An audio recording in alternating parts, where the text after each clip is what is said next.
In the heart of a beautiful valley surrounded by towering mountains and lush greenery lived 5 distinct tribes, each with their own customs, languages, and ways of life. For as long as anyone could remember, the Riverfolk, Skygazers, Stonebearers, Forestkin, and Flamekeepers coexisted peacefully, yet separately.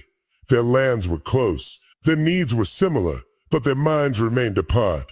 The Riverfolk lived by the water's edge. Their days were spent casting nets and reading the rhythms of the currents.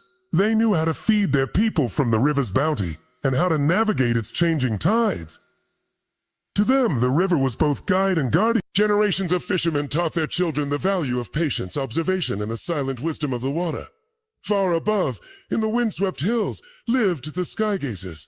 These were people who watched the stars, mapped the skies, and followed the movements of the moon. They believed the heavens held answers to life's deepest questions. They taught their young ones to look up, to dream, and to seek meaning beyond what eyes could see. Their minds were full of wonder, and their voices carried stories older than time. The Stonebearers were the builders. Oh, with hands strong and steady, they carved homes from rock and laid roads that connected the land. They valued hard work, discipline, and endurance. They didn't speak much, but when they did, their words were as solid as the stones they shaped. Their legacy was built one brick at a time, quietly, but with great purpose. In the forest lived the Forestkin, gentle people who walked among trees like they were old friends. They knew every herb, every root, and every whisper of the wind. They were healers, listeners, and caretakers of life. They taught their children to listen closely, to the earth, to each other, and to the voices that often went unheard.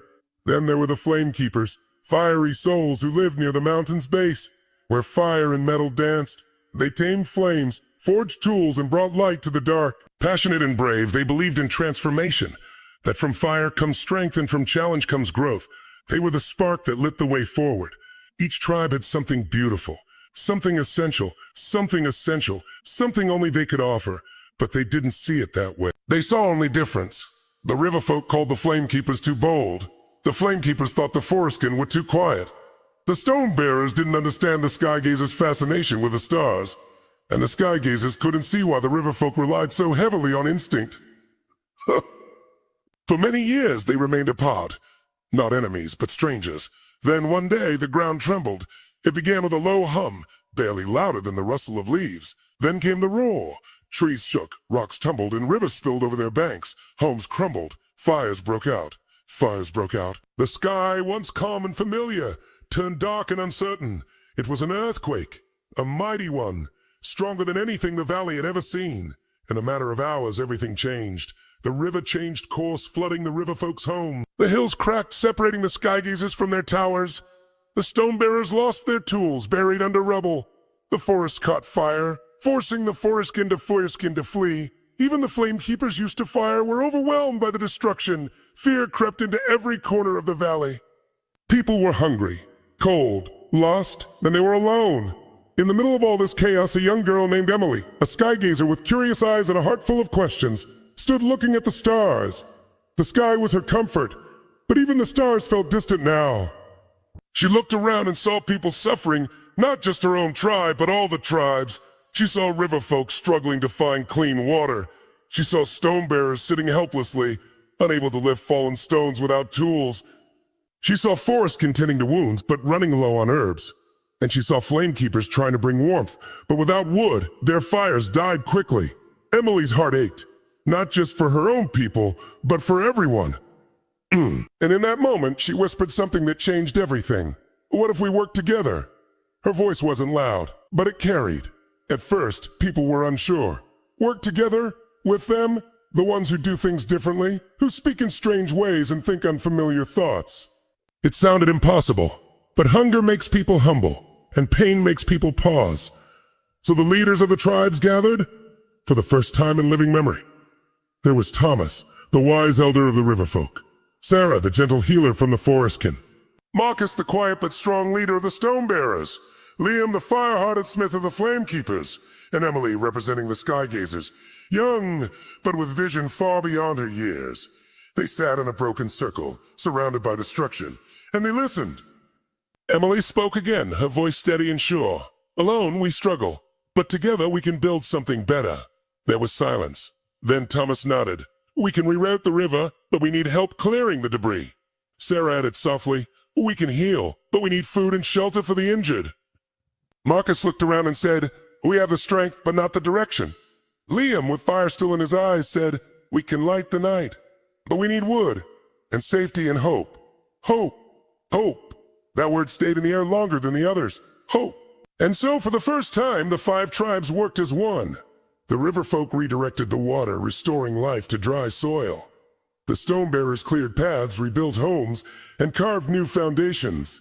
The Flamekeepers forged tools, mended what was broken, and kept the valley warm. The Forestkin healed the wounded, taught about the plants still growing, and calmed frightened hearts. And the Skygazers, Emily among them, looked to the stars and helped chart a safer path forward. They were still different. They still spoke in many tongues, wore different clothes, sang different songs.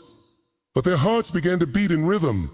They shared stories by the fire, passed food between hands that once stayed closed, and learned from one another. And something incredible happened. The valley didn't just return to what it was. It became more. Homes were built with stone and wood, warmed by fire and protected by flowing water. Gardens grew from shared seeds. Children from one tribe played with children from another, learning each other's words and laughter. Elders shared wisdom not just with their own, but with all. The sky above was the same, but the world below had changed. Because someone dared to ask a question. Because someone young believed in something more. Because the tribes, when faced with disaster, chose unity over fear. They chose hope. They chose each other. Years later, a monument stood in the center of the valley. 5 hands, one from each tribe, carved from different stones, joined together in a circle. People came from near and far to see it. Some came to remember, others came to learn. Others came to learn. But all left with the same truth in their hearts. We are stronger together. We are better together. We were many. Now we are one. In the weeks that followed, the valley that once echoed with cries of loss began to hum with the sounds of life once more. There was something different this time. Not just the rebuilding of homes or the return of fresh water, but the way people moved together. For the first time in living memory, the Riverfolk weren't just fishing for themselves. They invited the Flamekeepers to learn how to gather from the water. In return, the Flamekeepers taught the Riverfolk to forge hooks that lasted longer, stronger than anything they'd used before. The Forestkin, gentle and wise, opened their books and their hearts, showing the Stonebearers which leaves ease sore muscles, which roots soothe the mind. And the Stonebearers in return helped build shelters for the Forestkin that stood tall, weatherproof and safe, even during the harshest rains. Children of different tribes now learned side by side. They traded words, games, and laughter. Their differences weren't obstacles, they were curiosities. The children asked questions that adults had never dared ask. They pointed out things that others hadn't seen. They mixed stories, names, even songs. There was an energy in the valley. A rhythm. Like the river itself, it flowed through every village. Every campfire, every heart. It was not easy. There were disagreements, of course. At times, the differences felt heavy. But now, when arguments arose, they were met not with walls, but with conversations. A man named Peter, a flamekeeper, once lost his temper when a Skygazer questioned the speed of his rebuilding. Years ago, that moment would have caused a rift. But now, Peter took a breath. He listened, and together they reworked the plan, faster, safer, better. It became clear. Every voice had value, every hand had strength, every mind had light. And something remarkable happened as this trust grew. New traditions began to form. Festivals where songs from 5 languages filled the air. Markets where herbs, tools, scrolls, fish, and firewood were exchanged not for coin, but for gratitude and stories. Meals where spices from one tribe danced with the grains of another, creating flavors no one had ever tasted before. It wasn't just the land that was healing. There was the people. One evening, as the sun dipped behind the hills, a young boy named Noah, barefoot and beaming, ran from village to village holding a torch. Children from every tribe followed him, each carrying their own light. They gathered at the center of the valley. Adults followed, curious. There, in the open space between where the 5 lands once ended and now overlapped, they planted 5 torches, one for each tribe. And in that glowing circle of flame, they told stories, not just of the past, but of now, of how Emily's vision had sparked a movement. Of how Thomas, Sarah, Marcus, and Liam had shown what leadership looked like. Not in orders, but in open arms. And how unity had made the valley not just strong again, but strong again, but stronger than ever before. Noah looked up and asked, "Can we do this every year?" And so the Festival of the Flames was born. A yearly gathering where all tribes came together to celebrate not just who they were, but who they had become, together. It became the most cherished tradition of the valley. People began to travel from distant mountains and cities to witness the miracle of the 5 tribes. And when they arrived, they didn't just see homes or hear music. They felt something that lingered in the air like morning mist. It was the power of unity. Visitors left carrying pieces of that spirit with them. And slowly, the world outside the valley began to change too. There were challenges ahead, as there always are. But the valley had learned something no earthquake could shake loose. That unity isn't the absence of differences. It's the weaving of those differences into something stronger, something more beautiful. Years passed. Children grew into leaders. Old leaders became storytellers. And every year, new hands joined the circle. They carved new paths, built new bridges, dreamed new dreams. But one thing remained the same. In the center of the valley, standing tall, was the monument. 5 hands, one from each tribe. Carved from the stones of different mountains, each hand different in shape, texture, and color, but joined. Together. At its base, a simple line was etched in every language spoken in the valley. We were many. Now we are one. Visitors would come and place their hands against the stone. Some wept. Some smiled. Some simply closed their eyes and stood still, feeling the heartbeat of a story larger than themselves. An old man named William, once a builder, now a storyteller, would often sit by the monument. Children would gather around him, eager for tales. He would smile and begin. There was once a time when we didn't see the beauty in our differences. And with every word, he reminded them of how far they had come. One evening, as a soft rain fell and lanterns flickered across the valley, William was joined by Emily, now grown, her hair silver at the edges, her eyes still full of wonder. They sat in silence for a while, listening to the laughter and music carried by the wind. Then Emily whispered, "Do you think they know?" William turned to her. "I know what? That this was never about building homes or bridges. It was about building hearts." William nodded. "They'll know, because they're living it." And indeed they were. In every helping hand, in every shared meal, in every story passed down.